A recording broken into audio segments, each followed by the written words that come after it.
Гусул боюнча айтып берип коесуз дейт, гусулдун алуу жолдору.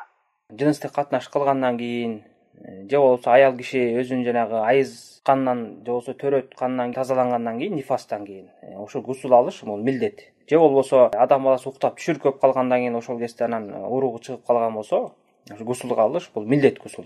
Гусулдун экинчи түрү бар, ал болсо жөнөкөй жана мустахаб сүннөт гусул деп коет. Жума намазга же айт намазга барарда тазалануу ниетинде.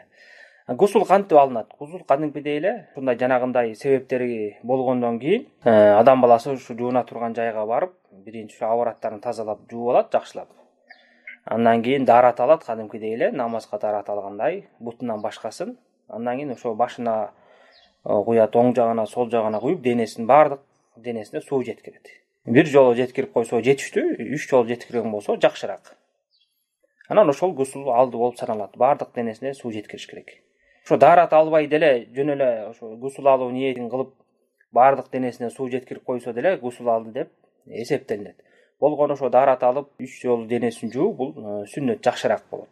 Болбосо бир эле жолу жууп, ошо даарат албастан эле толук баардык денесин жууп койгон болсо, гусул алды болуп эсептелет жана гусулдан кутулган болуп саналат. Аллаху алам.